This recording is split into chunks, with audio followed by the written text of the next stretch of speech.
Hi, I've been a senior leader in HR for many, many years. I've also been a line manager who's had to use HR services. And the reputation of HR, as you know, regardless of perspective, has issues. Now, the clients blame the collective HR.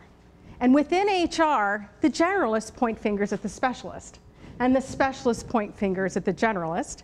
And the specialists point fingers at each other as the specialist. Right? But remember that when you point a finger at somebody, 3 fingers are pointing back at you. And so HR needs to own that they are the source of the problem. When I take an OD perspective to all the symptoms I've seen in HR through all those years, I see one root cause, and that is poor structure. And the structure that we've been using started in the 1990s, and it took the employee relations specialist and turned him into the human resources business partner. Now, as the HR business partner, that person is responsible for being the point of contact to the client, right? And the all-powerful generalist has to not only understand the client's HR needs, but find the solutions to those needs, and then broker with the specialist to provide those solutions. But what makes the specialist so scared? Is it being summoned by the great and powerful generalist? No. It's that the generalist might go out and misdiagnose the root cause and then bring them in. So let me give you an example. A generalist goes out, realizes there's conflict in the client group, and decides to bring in the training team and ask the training team to provide communication skills training. The training team provides that, but 3 weeks later, conflict is still there. Now the generalist goes to the OD specialist. They ask the OD specialist to bring in team building. Now the OD specialist goes rogue and decides to do a little bit of diagnosis on their own, right? And they find out that the issue is actually unclear goals. They go to the client and tell them, hey, guess what? It's unclear goals. All right, now you have the generalist who's really mad at the OD specialist for overstepping their role.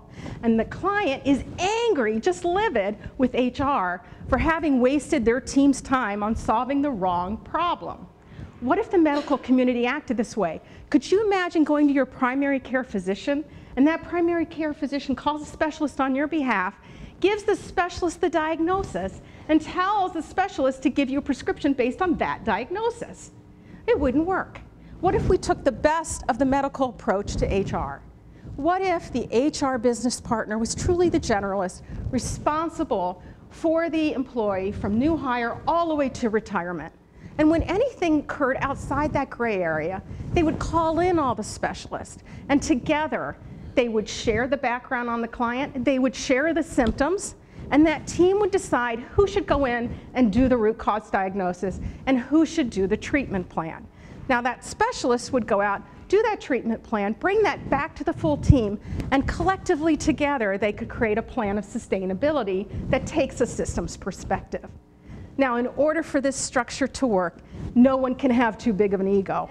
Not the great and powerful generalist who must forfeit any past knowledge of expertise area they had and defer to their specialist. Not the superhero specialist who has to be an expert in their area. Otherwise, the generalist doesn't want to refer them to the client. And we can all understand that. If we don't change our structure, we're going to continue with this internal disrespect. Now, I'm not trying to make David Ehrlich, who proposed the HR business partner model, the Wicked Witch of the West. He was right. HR needs to be a strategic partner. Where we went wrong was saying that the HR business partner is the one who has to do all the deep diagnosis. Instead, let's create it more as a team. No specialist wants to inherit a client that's been misdiagnosed.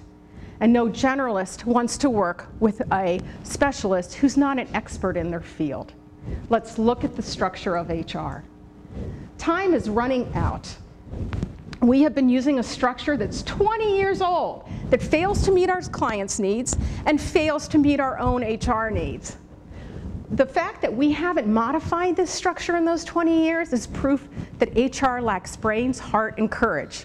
We must stop appearing like a bunch of flying monkeys zooming in on our clients' problems. Stop. Take a look at what organizational structure is best for your business. Give the skills and put money toward upskilling your specialist and your generalist, and create processes that bring people together collaboratively. Thank you for allowing me to pull back the curtain on HR.